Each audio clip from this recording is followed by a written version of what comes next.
क्या हमारे ऋषि मुनि पागल थे जो कौओं के लिए खीर बनाने को कहते थे और कहते थे कि कौओं को खिलाएंगे तो हमारे पूर्वज को मिल जाएगा? नहीं, हमारे ऋषि मुनि बहुत ही क्रांतिकारी विचारों के थे। यह है सही कारण। जैसा कि आप जानते हैं कि पितृपक्ष के दिनों में कौओं को पितरों का प्रतीक मानकर भोजन कराया जाता है। यह सवाल अक्सर पूछा जाता है कि आखिर भोजन कौए को ही क्यों दिया जाता है।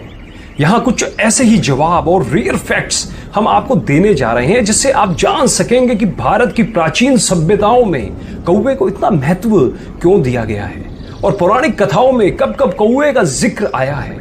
गरुड़ पुराण में बताया गया है कि कौए यमराज के संदेश वाहक होते हैं। श्राद्ध पक्ष में कौवे घर घर जाकर खाना ग्रहण करते हैं। इससे यमलोक में स्थित पितृ देवी देवताओं को तृप्ति मिलती है। लेकिन इसका एक और वैज्ञानिक कारण है और वो है बरगद और पीपल के वृक्ष।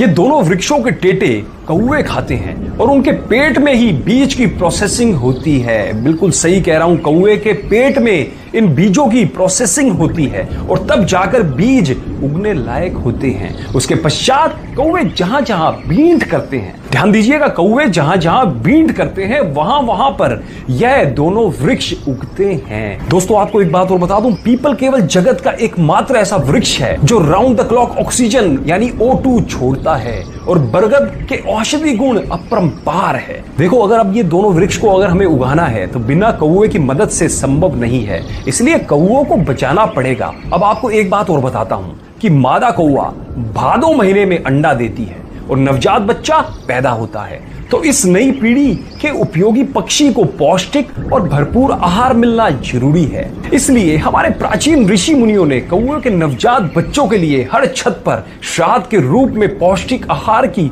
व्यवस्था कर दी थी, जिससे कि कौओं की नई जनरेशन का पालन पोषण हो जाए। इसलिए दिमाग दौड़ाएं, श्राद्ध करना प्रकृति के रक्षण के लिए नितांत आवश्यक है। ध्यान रखना, जब भी बरगद और पीपल के पेड़ को देखो तो अपने पूर्वज तो याद आएंगे ही, क्योंकि उन्होंने श्राद्ध दिया था। इसलिए ये दोनों उपयोगी पेड़ हम देख रहे हैं। एक बात और बोल देता हूं, कुछ लोग जो कि सनातन धर्म पर उंगली उठाते हैं, सनातन धर्म पर उंगली उठाने वालों, पहले सनातन धर्म को जानो फिर उस पर उंगली उठाओ।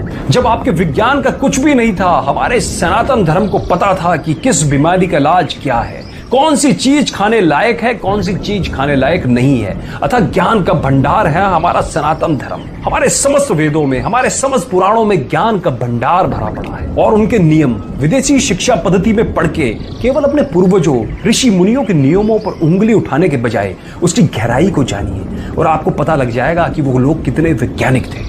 दोस्तों, मैं आप सब लोग